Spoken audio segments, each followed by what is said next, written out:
Hi, and welcome to another episode of Let's Talk About It. I'm Dr. Whitley Lassen. I'm the clinical director at Psych, and I'm so excited to have Kristina Saffran and Dr. Erin Parks from Equip here with me today. We are so excited to talk about how to help someone who is dealing with an eating disorder. This is such an important topic. If you don't know what an eating disorder is and you'd like to learn more, please check out our video on what are eating disorders. Today we're going to dive into a little bit more about evidence-based treatment, particularly family-based treatment, and peer and family support for eating disorders. So we've talked about eating disorders before on Let's Talk About It, and I think it's fair to say that dealing with an eating disorder can be isolating, and many people don't know how to help someone who is going through an eating disorder. So Kristina and Erin, can you tell us how can we help someone who's dealing with an eating disorder? That is a great question. So as you mentioned, the evidence-based treatment is called family-based treatment. And right there in the title is the word family. And family is whatever family means to you.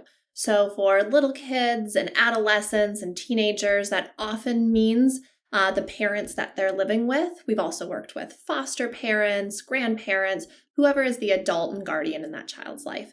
But as you move into young adulthood, in addition to being parents and family members, it's also chosen family. It can be roommates, it can be spouses, it can be significant others.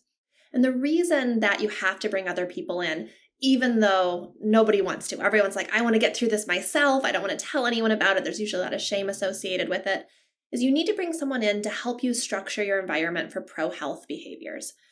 For other types of disorders, perhaps there's a trigger that happens once a day or once a week. But for eating disorders, eating is something that you really need to do often 3 to 6 times per day in order to recover from an eating disorder. You need help. You need a support system to help you get through it and to help set the home up for pro-health behaviors. One example would be if you were struggling with substance use, you would expect the people that you live with perhaps to help remove any substances from the home. So if you had the urge to use a substance, you wouldn't be able to act on that urge. Same thing for eating disorders. So we ask the family to help set up the home, structure it to help them recover. So for instance, if you had the urge to vomit after meals or to purge in other ways after meals, your loved ones, your family would say, nope, there's a family rule that after mealtime, we all stay downstairs. You can have unlimited screen time, but we're not going to go take a shower. We're not going to be alone in our room. We're going to make family rules and structure it so it's difficult for you to act on your urge to purge. So in short, in order to help someone through an eating disorder, it's to be there and to get them to share with their family what's going on so their family can help them recover.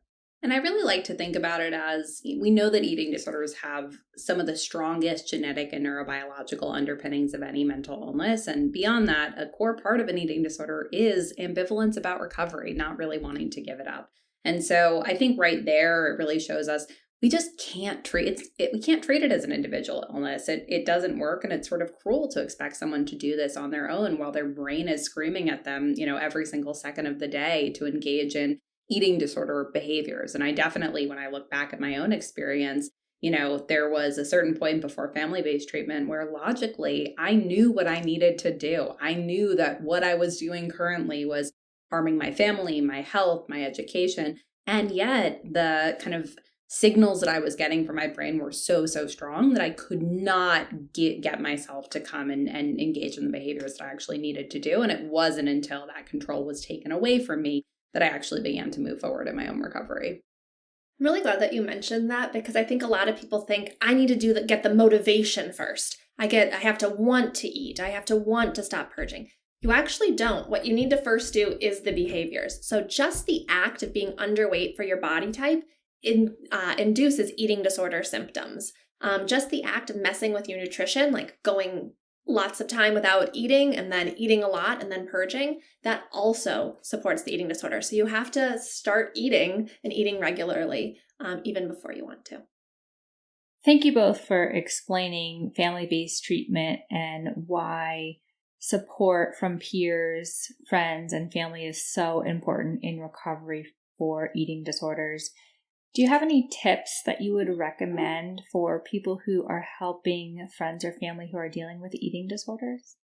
Yeah, I think one of the things that I would definitely say is, when you're thinking about approaching somebody that you might be worried about, really trying to take the focus off of specific behaviors, appearance, food and body, because we know that that is going to just go on and trigger someone. So instead of saying, hey, like, I'm really worried you look like you lost or gained X pounds, it's more of, I notice you haven't been smiling as much, right? And I notice you've been a little you've seemed a little lonelier lately. Let's talk about that. I've noticed this change in your personality and I want to help you bring that back. And then I think to Erin's point, just really underscoring the message that this is an illness that is really, really hard to get better from alone. And so the more that you can come with education, resources, and really a game plan to help them move through treatment, the better.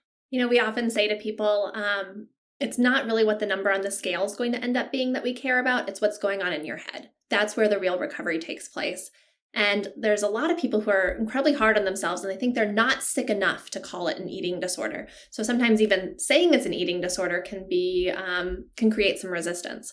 What I like asking people is, on a scale of 1 to 10, 10 being all the time when you're awake, 1 being almost never, how often are you thinking about your body? Or how often are you thinking about food? And most people who are struggling with an eating disorder will tell me 8, 9, 10 all the time. And then I ask, how often do you want to think about your body? How often do you want to think about food? And that's when we hear numbers like 2, 3, maybe even as high as 5. That's where we see a discrepancy. And that's where the healing needs to take place, is how can we get your brain to not be monopolized by thoughts of food and body and movement? That definitely sounds exhausting, Erin, to be thinking about food and your body all the time. I am so glad that Equip is out there with some evidence-based treatment to help people who are dealing with an eating disorder. Well, thank you for having us on so that we could talk about it. We're so glad that you're doing this education. To learn more about family-based treatments or Equip, visit their website at equip.health. And if you need additional resources for eating disorders, you can call the National Eating Disorder Association helpline at 1-800-931-2237. Be sure to subscribe, follow us on social media, and visit psychhub.com to learn more about our Mental Health Ally certification and our CBT courses for mental health providers. Leave us comments with questions and suggestions on what you want to learn more about. Kristina and Erin, thank you so much for joining me here today and talking about how we can help someone who's dealing with an eating disorder. Thank you so much again for having us, and just want to end and let everyone know that full recovery from an eating disorder is 100% possible and 100% worth it. Thanks for having us.